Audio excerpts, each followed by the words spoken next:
Il y a un tournant en fait en 2014. L'Iran en fait relance une opération séduction et en même temps d'influence auprès des diplomaties occidentales, en essayant en fait de subvertir, si vous voulez, à la fois des chercheurs, des journalistes, mais aussi de façon plus générale des gens qui peuvent devenir ces agents d'influence. Donc Dieudonné est probablement à l'époque dans leur ligne de mire. Et chacun en fait a utilisé ces réseaux. D'accord. On a pu voir que ponctuellement ces réseaux convergeaient. C'est-à-dire que la République islamique d'Iran pouvait s'appuyer sur des réseaux en fait islamistes liés à l'organisation des frères musulmans, notamment en Europe, qui sont des réseaux également qataris. Bonjour à tous, aujourd'hui je vais recevoir Emmanuel Razavi, l'auteur de La face cachée des mollahs. Vous savez que c'est un spécialiste de la question iranienne, du Moyen-Orient en général. Il va aussi nous expliquer un petit peu quelles sont les interactions qu'on peut voir entre l'idéologie des mollahs et ce qu'on retrouve en France aujourd'hui. Est-ce qu'il y a des porosités entre les deux idéologies qui sont pourtant a priori très différentes l'une de l'autre? Pensez à vous abonner à la chaîne, laissez vos commentaires et puis dites-nous parmi les vidéos qu'on a pu diffuser, quel est le type de vidéo que vous préférez? Est-ce que ce sont ces discussions posées? Est-ce que c'est plutôt des débats? Ou est-ce que ça va être les vidéos debunk ou même de sociologie? On a quatre types de vidéos pour l'instant. Bonjour Emmanuel Razavi, merci d'apporter votre expertise et de contribuer à ces vidéos Human Face. Vous êtes grand reporter, spécialiste du Moyen-Orient. Vous êtes l'auteur de documentaires et de contributions à des revues comme Paris Match, Franc-Tireur. Votre dernier ouvrage, La face cachée des mollahs, aux éditions du CERF, est le résultat d'une enquête sur l'islamisme en Iran, ses ramifications économiques, politiques et religieuses. Alors, première question, Monsieur Razavi, je voudrais savoir si vous vous rappelez cette image de Dieudonné, l'humoriste français qui était donc en 2015 aux côtés du président Ahmadinejad et qui lui remettait un prix. C'est pour moi le point de départ d'une dégringolade fulgurante en France. J'aurais voulu savoir votre avis entre ce qui s'est passé entre 2015 et aujourd'hui. Est-ce que vous voyez une continuité entre les actions de Dieudonné et le discours de LFI? Alors écoutez, l'Iran, en fait, la République islamique d'Iran, puisque c'est de ce dont on parle, a toujours eu depuis sa création la volonté de faire à la fois de l'influence et de l'ingérence en France, plus largement en Europe, d'abord en utilisant en fait son réseau d'ambassades, hein, évidemment. Quand la République islamique a émergé en 1979, elle a pu bénéficier immédiatement du réseau diplomatique qui avait été mis en place, évidemment, sous les dynasties Pahlavi, et donc s'en servir pour relayer en fait son message. À partir, je l'ai raconté dans plusieurs articles, mais à partir de 1984, on sait par exemple que les services secrets iraniens, notamment du corps des gardiens de la révolution islamique, ont fait en sorte d'essayer d'infiltrer des partis en fait, notamment de gauche. Et à l'époque, c'était notamment le parti en fait socialiste, euh, parce qu'ils considéraient qu'il fallait absolument influencer, comment dire, le président de la République française, hein, qui à l'époque venait du Parti socialiste, c'était François Mitterrand. Pourquoi? Parce que la France était un pays extrêmement influent, bien sûr, en fait, en Europe, en Occident, plus largement aussi dans les pays en fait arabes. Donc, si vous voulez, il y avait cette volonté d'insuffler. Et quand on parle, par exemple, de l'humoriste, enfin, ou ex-humoriste Dieudonné, en fait, qui s'est radicalisé, politisé, si vous voulez, pour moi, c'est pas, ça fait partie, en fait, d'un ensemble, en fait, de phénomènes. Si vous voulez, il y a un tournant, en fait, en 2014. En fait, il se trouve qu'en 2014, l'Iran, en fait, relance une opération séduction et en même temps d'influence auprès des diplomaties occidentales, en essayant, en fait, de subvertir, si vous voulez, à la fois des chercheurs, des journalistes, mais aussi de façon plus générale des gens qui peuvent devenir ces agents d'influence. Donc Dieudonné est probablement à l'époque dans leur ligne de mire. C'est comme ça que, comment dire, la République islamique va faire en sorte, en fait, de le, comment dire, de le retourner. Mais si vous voulez, enfin, je pense que si on veut être aujourd'hui, comment dire, le plus précis possible, voilà, c'est un ensemble. Vous avez un Dieudonné, mais pour un Dieudonné, vous avez des dizaines probablement de chercheurs à travers en fait toute l'Europe et les États-Unis, si vous voulez, qui ont relayé le discours fondamentaliste. À l'époque, c'est surtout en fait l'Iran pense qu'elle peut amadouer les Occidentaux en parlant, en montrant qu'elle a aussi des réformateurs, qu'elle est dotée d'un courant réformateur et que celui-ci est fréquentable. Bon, ce que je raconte dans mon livre, hein, le courant réformateur, il tient le business en fait de la drogue avec le Hezbollah et les gardiens de la révolution. dans toute une partie du Proche et du Moyen-Orient. Il a passé aussi, ce mouvement réformateur, des accords avec les cartels, via le Hezbollah toujours et les gardiens de la Révolution, avec les cartels sud-américains. Donc, si vous voulez, c'est quelque chose de plus large, simplement qu'un individu, à un moment donné, qui va se fourvoyer, en fait, avec comment dire, des radicaux chiites et qui va prendre l'argent parce que Dieudonné, en fait, au fond, son truc, c'était de prendre en fait l'argent, comment dire, des mollahs, comme d'autres l'ont fait d'ailleurs, hein, très clairement, notamment, je pense en Espagne, il y a eu un scandale concernant le mouvement Podemos et son leader, en fait, à l'époque, qui était Pablo Iglesias. Voilà, si vous voulez, c'est tout ça, en fait, aujourd'hui qu'il faut comprendre, c'est que la République islamique d'Iran, les mollahs, ont lancé, si vous voulez, des opérations d'influence en faisant feu de tout bois, en réalité. C'est une idéologie en fait qui est la même que celle qui est pratiquée par les Qataris avec leur système de soft power, le rachat du Paris Saint-Germain qui a permis de créer des connexions avec tous les supporters. Alors, c'est Ou pas est-ce tout que à c'est un fait système qui est l'idéologie. différent? Alors, je crois pas. Ce sont deux pays, l'Iran comme le Qatar, que je connais bien. Je pense que chacun a développé en fait son modèle de soft power et d'influence, avec des convergences parfois.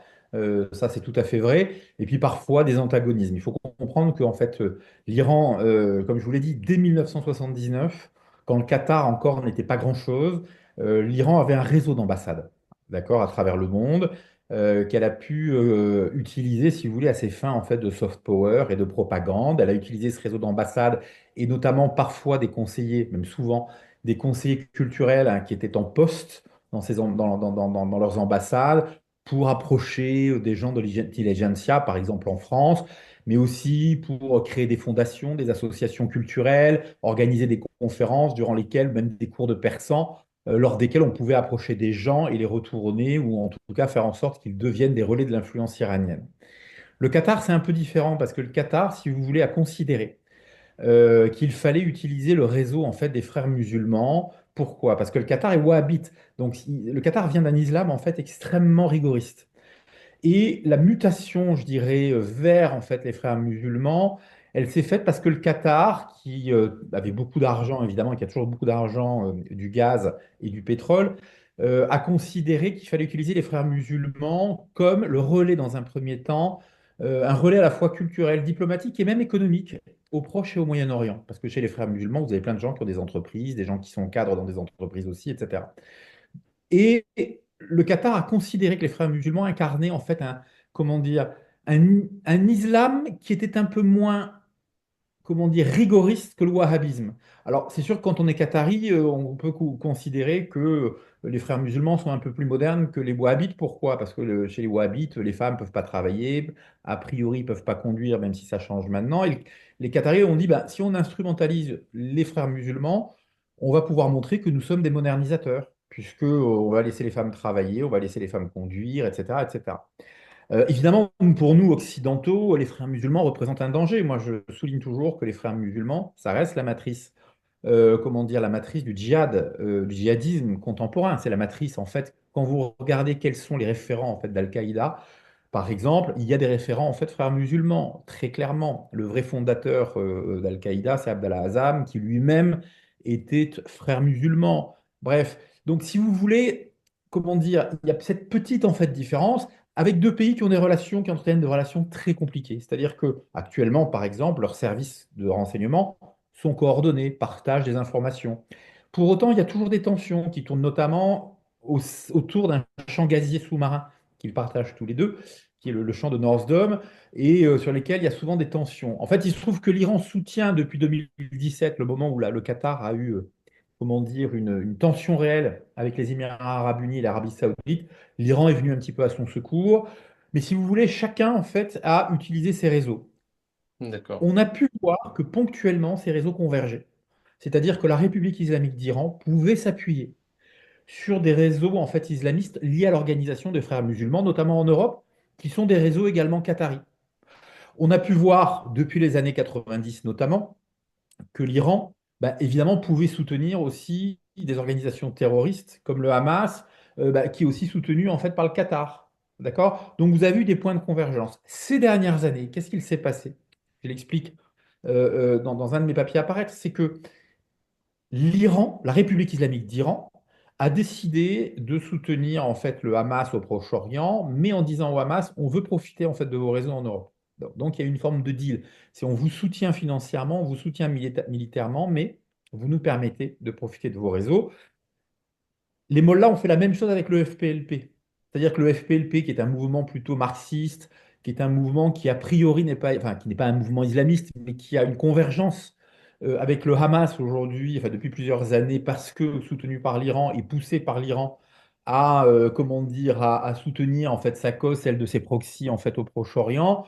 Bah, c'est pareil, l'Iran a dit on vous donne de l'argent au cadre du FPLP, mais en échange on utilise en fait vos réseaux et surtout on va faire feu de tout bois en instrumentalisant la cause palestinienne en Europe, d'accord, via en fait vos réseaux, ce qui nous permettra de déstabiliser ou de faire pression en tout cas sur les démocraties européennes pour les obliger à faire pression à leur tour sur Israël notamment, et c'est vrai notamment depuis le 7 octobre 2023, pour que les démocraties européennes, à commencer par la France, fassent pression sur Israël pour que Israël se désengage de Gaza. Israël se désengage plus récemment en fait du Liban et n'attaquent pas l'Iran. Bon, on a vu que pour le moment, leur stratégie n'avait pas marché parce qu'Israël, n'est-ce pas, a quand même décapité très largement l'état-major du Hamas à Gaza, idem de l'état-major du Hezbollah au Liban.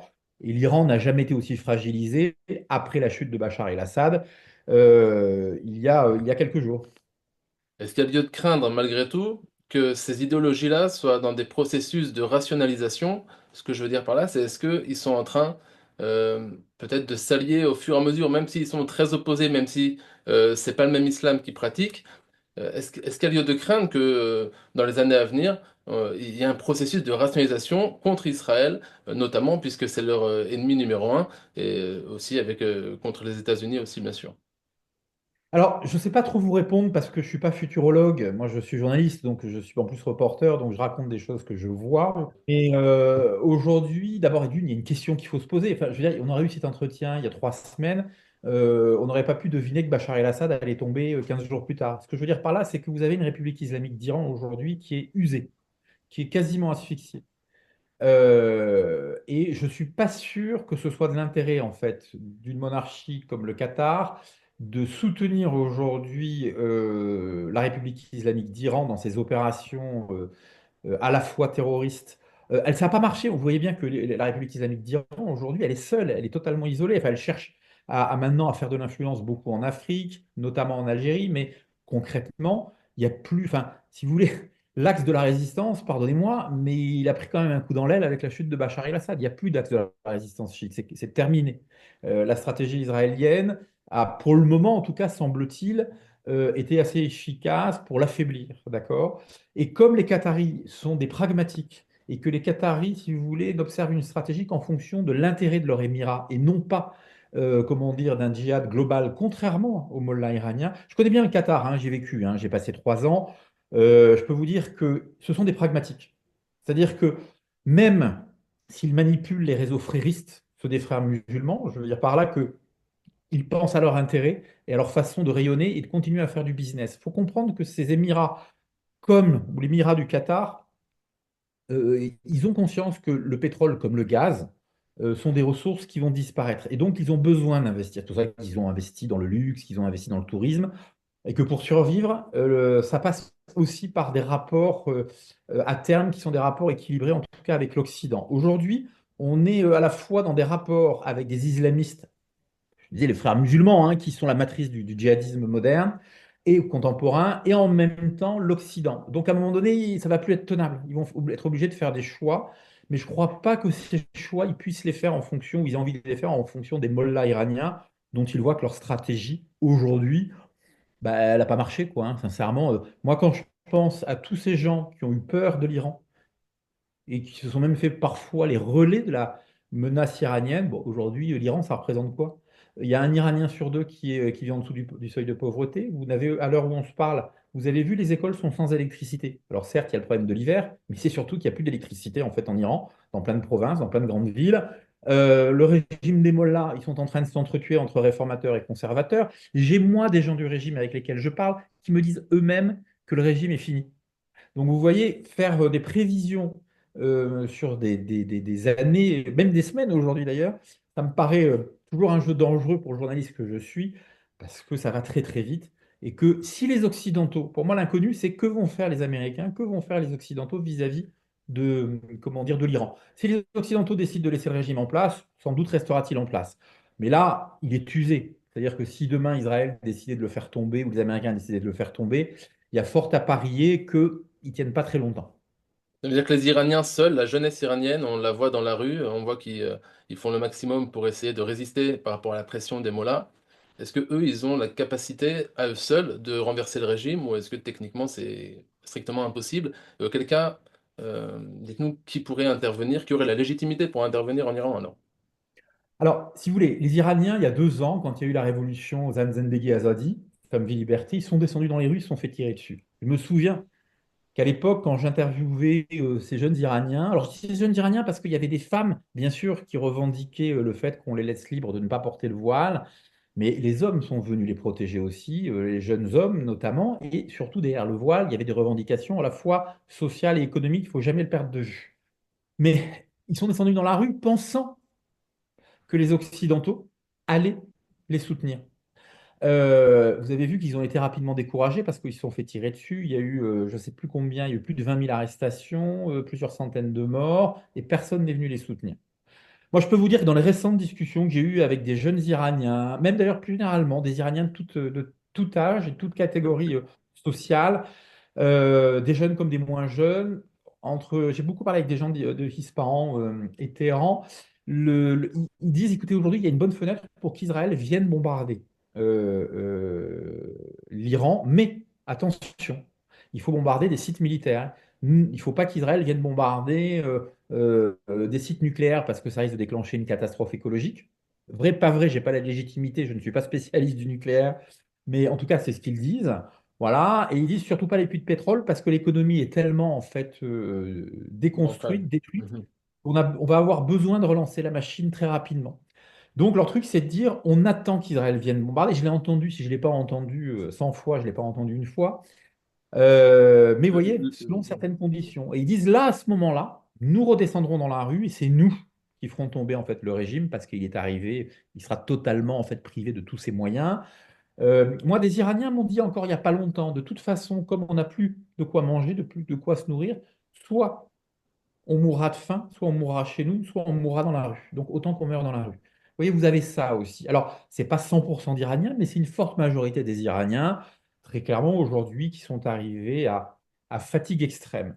Les Iraniens sont pro-israéliens en général, hein. Depuis toujours, il y a une, comment dire, il y a une affection particulière du peuple perse pour le peuple juif. Ça remonte à 2500 ans. Ça remonte à Cyrus le Grand, qui avait sauvé de la déportation des Juifs qui avaient été, comment dire, rendus, comment dire, à l'esclavage, enfin qui avaient été mis en esclavage, pardonnez-moi, par Nabuchodonosor.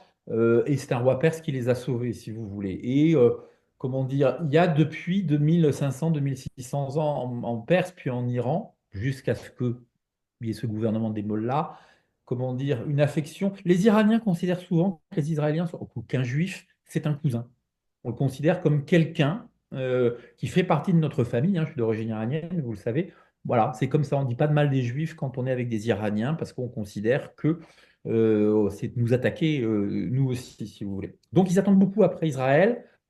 Bon, pour le moment, il y a une bonne fenêtre, mais voilà, concrètement, Israël n'a pas fait des bombardements suffisants. C'est suffisant militairement pour isoler Téhéran, pour abîmer sa défense, notamment aérienne, mais concrètement, pour renverser le régime, on n'en est pas encore là, mais peut-être que dans 15 jours, les choses auront changé, je n'en sais rien.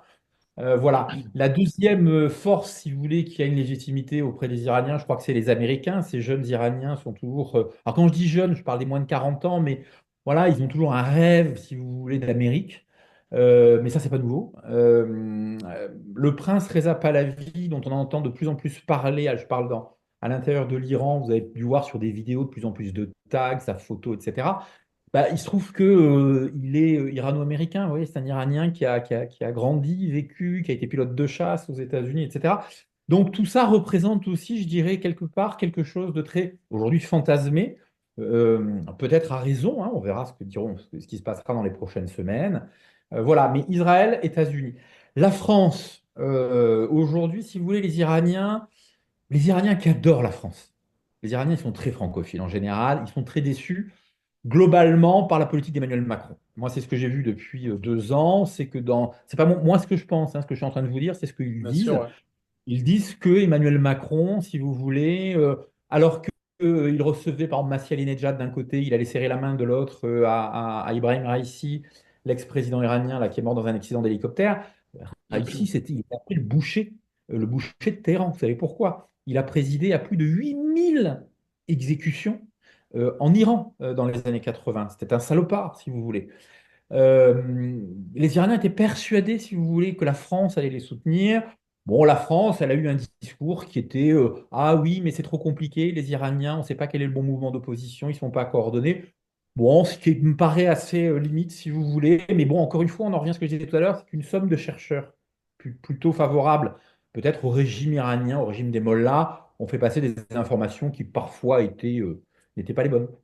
Mais qu'est-ce qui fait que, selon vous, la France aujourd'hui est aussi frileuse sur cette question? Quand on voit, par exemple, les déclarations de LFI, on a vu Jean-Luc Mélenchon, après le 7 octobre, à BFM TV, qui a dit les yeux dans les yeux à Benjamin Duhamel qu'il n'y a pas eu de pogrom le 7 octobre.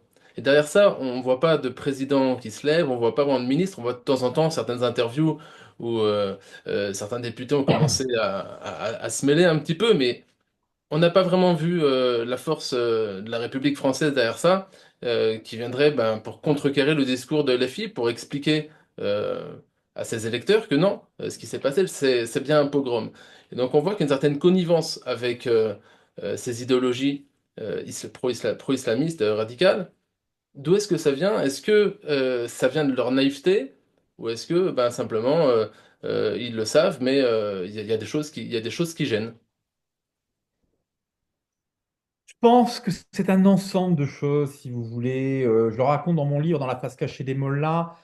Euh, il y a une peur, panique aujourd'hui, mais comme hier, depuis 45 ans, du terrorisme iranien. La France, elle a été particulièrement impactée.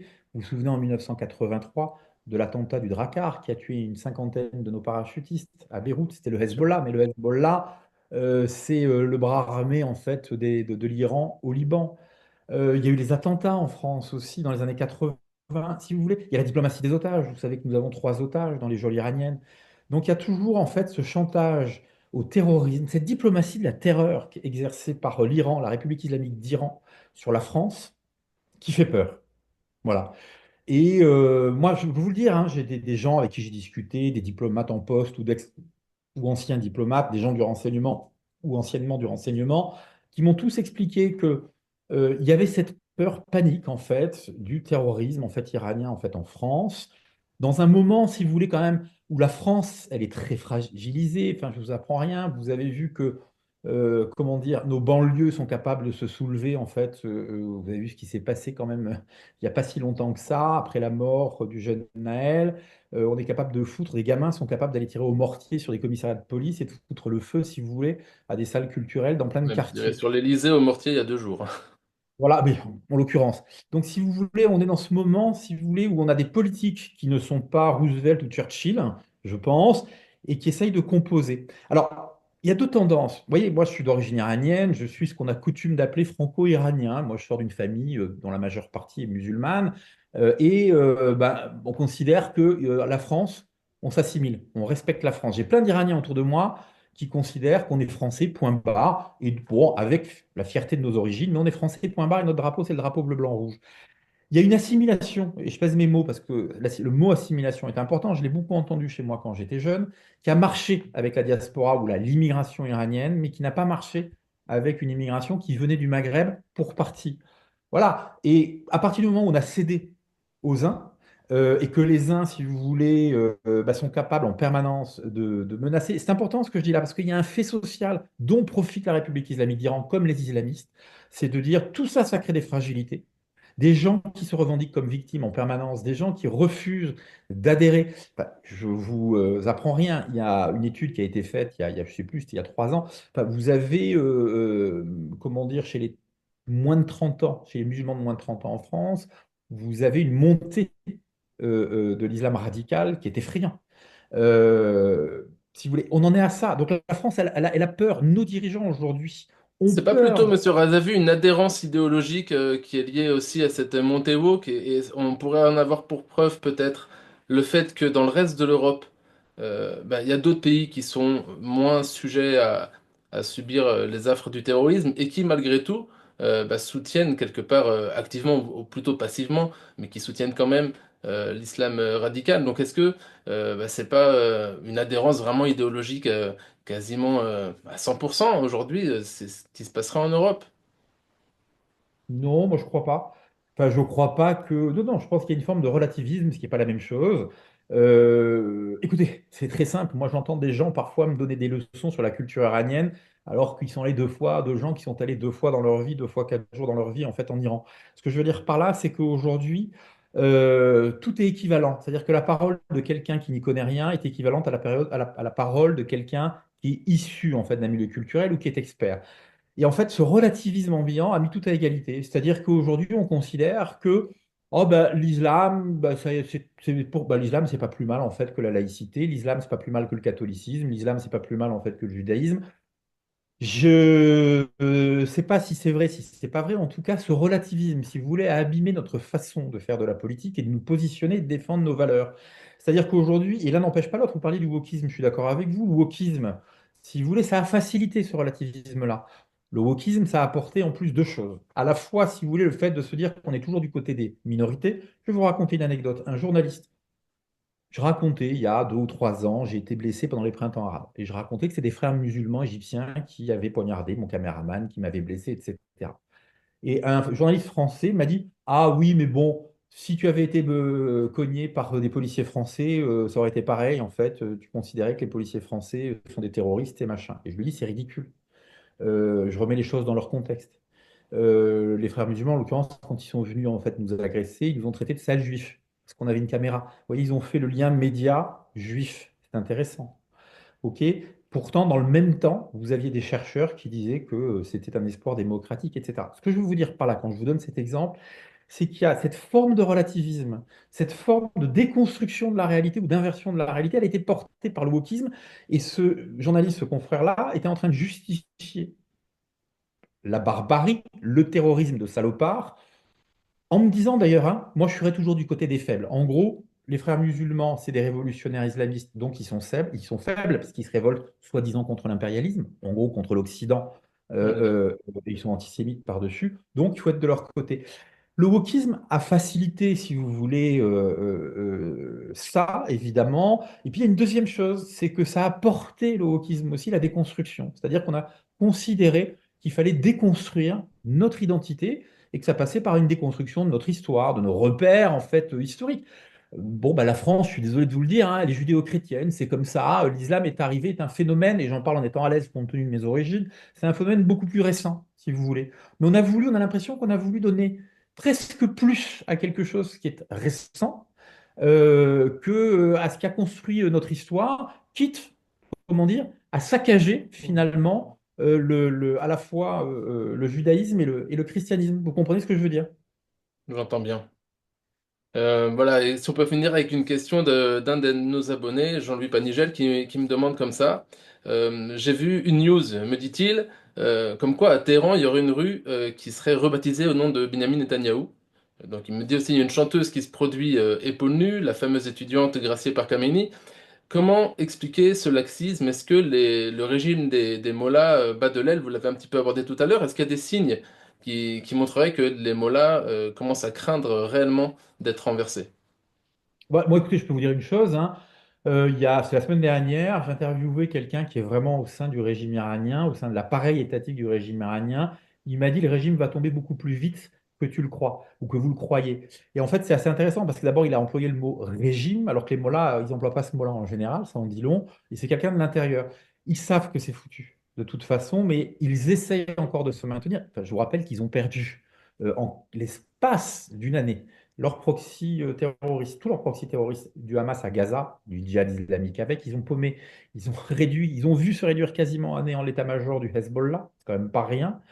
Et la Syrie, leur allié principal. Je vous rappelle quand même que Bachar el-Assad, enfin, la Syrie, a une dette de plus de 30 milliards de dollars vis-à-vis de la République islamique d'Iran. Je peux vous garantir que Je l'ardoise, ne dis elle a du pas. mal à passer. alors que le pays est en pleine crise économique. Donc en réalité, si vous interviewez, moi je suis à la fois français et en même temps d'origine iranienne, mais si vous interviewez un Iranien de l'intérieur, je le fais régulièrement, je peux vous garantir qu'il va vous dire que la stratégie d'Israël a été la meilleure. Voilà. Il y a une dissonance, je l'ai déjà expliqué il y a quelque temps. Je ne vous dis pas moi, mon rôle, c'est pas de vous dire ce que je pense forcément, je vous rapporte ce qui m'est dit.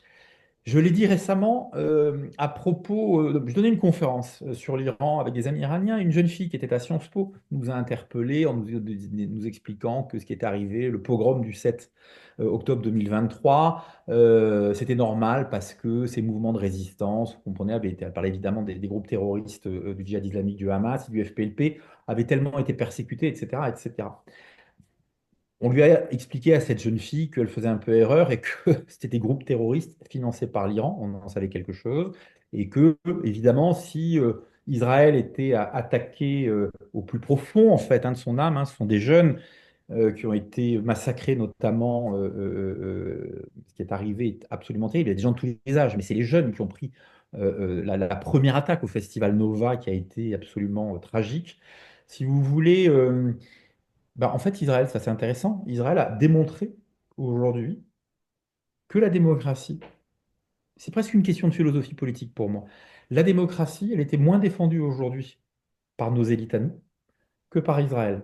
Moi, je ne suis pas en train de me faire la pote de Bibi Netanyahou. D'abord, d'une, j'ai pas d'appétence pour lui, puis je suis pas assez légitime pour Vous n'avez parler de pas la votre politique. carte. Non, mais j'ai pas ma carte nulle part. Simplement, je peux dire une chose, parce que je connais bien Israël, j'ai fait beaucoup de reportages en Israël, je sais une chose, c'est qu'on est plus libre en Israël.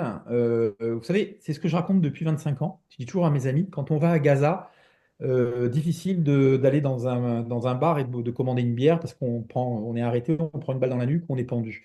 À Jérusalem, vous faites ce que vous voulez.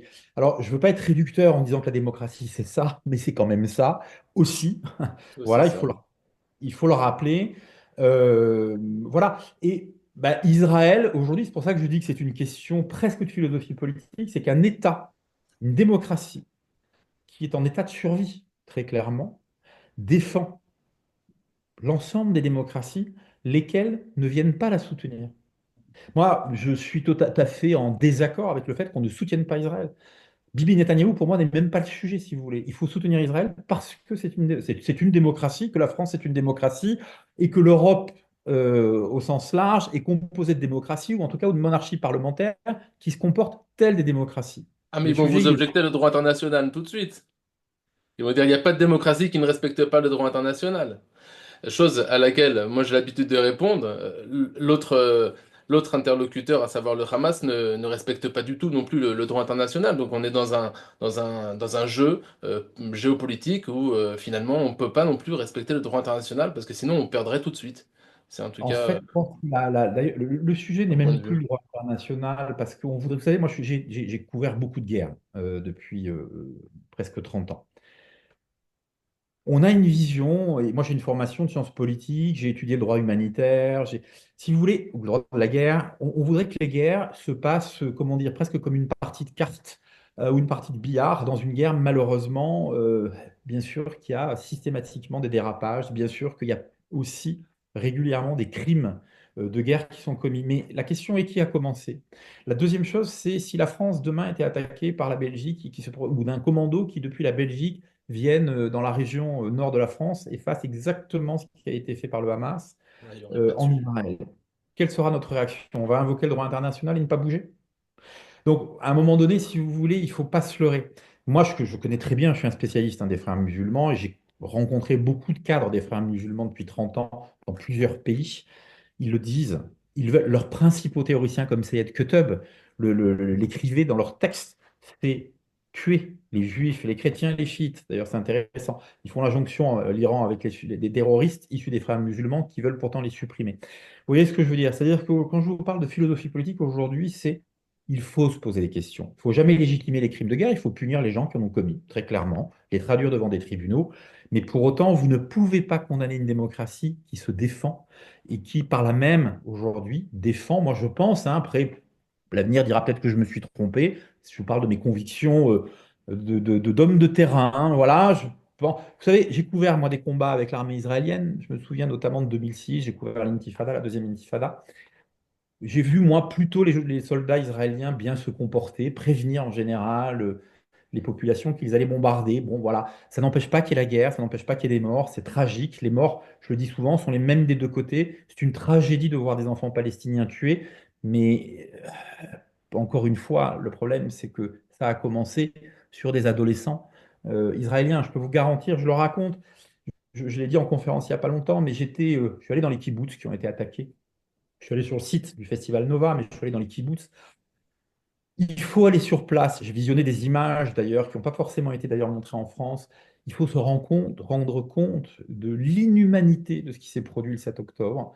Je peux vous garantir, moi j'ai eu un papier à écrire pour Match, après avoir interviewé des ex-otages du Hamas qui avaient été libérés. J'avais peine à trouver des mots qui soient les mots justes, qui soient des mots assez forts pour traduire le niveau de barbarie et de déshumanisation dont le Hamas a fait preuve contre des gamins, quoi. C'était des gamins qui s'amusaient, tout simplement. On pourra toujours trouver plein de prétextes. J'ai entendu dire, ah oui, mais c'était trop proche de Gaza, ah oui, mais ils sont inconscients. Il n'y a pas d'excuse à la boucherie, à la barbarie. Ils ont déshumanisé. Bon, je suis désolé, hein, je compare souvent la République islamique d'Iran, les de la Révolution, au régime nazi et au SS, mais ce qu'a fait le Hamas, c'est pas mieux que ce qu'ont fait les SS dans les camps. On a déshumanisé, il y a une volonté de déshumanisation. Pour moi, le pire, évidemment, c'est ce qui s'est passé, mais quelque part symboliquement, c'est ce qui a été repris en Europe, le fait que des gens qui sont civilisés, qui vivent en France, et qui bénéficient de l'école républicaine, soient capables, quelques jours après, d'aller dans Paris, place de la République, pour crier Allahu Akbar, comme pour faire une résonance avec ce qui s'est passé le 7 octobre. Quelque part, c'est pire que les actes qui ont été perpétrés en Israël, parce que eux n'ont pas d'excuses. Ça veut dire, autant le Hamas non plus n'a pas d'excuses. Mais les Européens, si vous voulez, c'est la validation. Et cette validation-là, c'est celle-ci qui fait vraiment le plus mal, pour moi en tout cas. Alors, je ne crois pas que les Européens aujourd'hui soient antisémites. Je pense qu'il y a une caisse de résonance donnée à des abrutis. Vous parlez de la France insoumise. J'ai suffisamment enquêté sur la France insoumise et ses liens avec la République d'Iran, le FPLP, etc., pour savoir que ce sont des voyous. Mais ce sont des voyous qui ont bénéficié d'une caisse de résonance médiatique et bien évidemment sur les réseaux sociaux.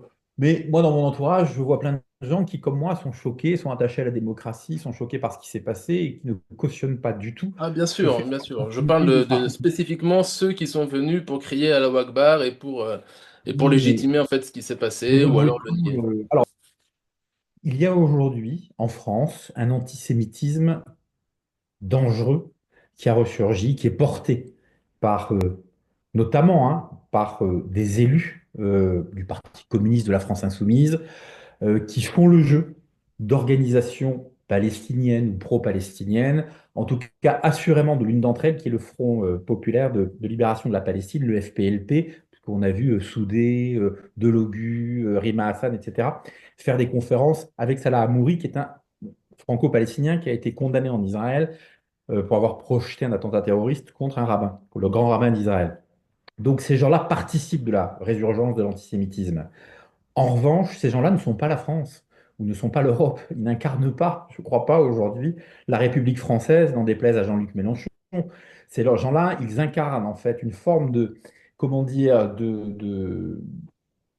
j'allais dire presque de dissidence, hein. Pour moi, ce sont des gens qui sont plutôt en volonté de porter le chaos, d'amener une forme de sécession en fait en France.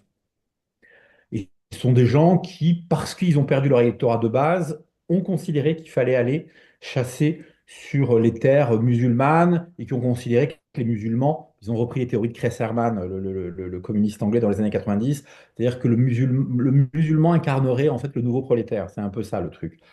Quitte à, comment dire, porter le chaos, quitte à avoir des positions extrêmes, mais pardonnez-moi, Jean-Luc Mélenchon, il y a quelques années, disait qu'il était contre le voile. Et puis aujourd'hui, il va défendre en fait les femmes voilées. Ces gens-là sont pardonnez-moi, mais ce sont des voyous, enfin leur comportement n'incarne pas du tout, je l'espère, en tout cas, ce qu'est la République française, mais même plus largement chez leurs homologues, si vous voulez, britanniques, espagnols ou italiens. En Europe aujourd'hui, on a un problème. Nous avons des élites qui aujourd'hui, majoritairement, ont bradé tout simplement l'esprit républicain et n'ont pas osé s'opposer à des extrémistes de gauche qui se sont alliés avec des extrémistes islamistes. Ça ne peut pas être plus clair que ça. Voilà. Il faut renouer avec l'esprit républicain, l'esprit laïque, et imposer nos valeurs à ces extrémistes. Vous avez, je le cite souvent en ce moment, Gilles Platré, qui est le maire de Chalon-sur-Saône, qui a lancé une commission sur l'infiltration et l'ingérence en fait de la République islamique d'Iran en France, dans nos institutions. Voilà, et on découvre plein de choses avec sa mission.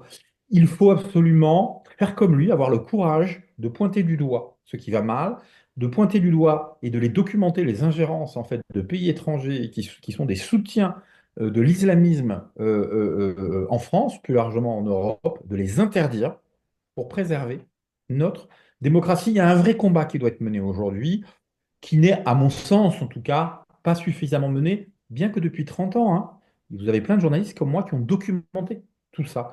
Il est temps que les institutions réagissent et qu'on dégage, moi très sincèrement, hein, je considère que les Erzilia Soudé, enfin tous ces gens de LFI qui ont fait la promotion du FPLP ou du Hamas parfois, pour moi, ils devraient être, si vous voulez, démis de leur mandat. Je considère que ce sont des gens qui soutiennent le terrorisme islamiste ou le terrorisme quand il s'agit du FPLP, peu importe qu'il soit marxiste, ça reste quand même du terrorisme.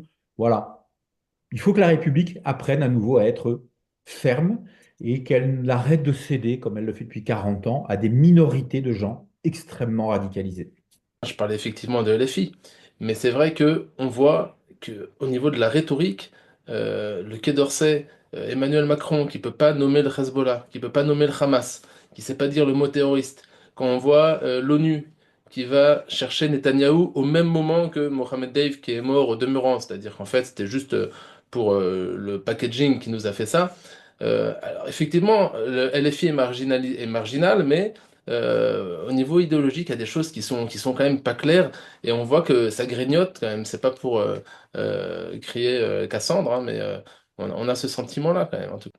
Donc, Et une chose est sûre, c'est qu'au Quai d'Orsay, quand vous avez en fait des gens qui ont pu être conseillers au Quai d'Orsay, comme Sophie Pommier, qui a arraché l'année dernière les posters de ces malheureux gamins otages du Hamas, hein, qui étaient collés sur des murs dans les rues de Paris, qu'est-ce que vous voulez que je vous dise? C'est sûr que ça brille pas.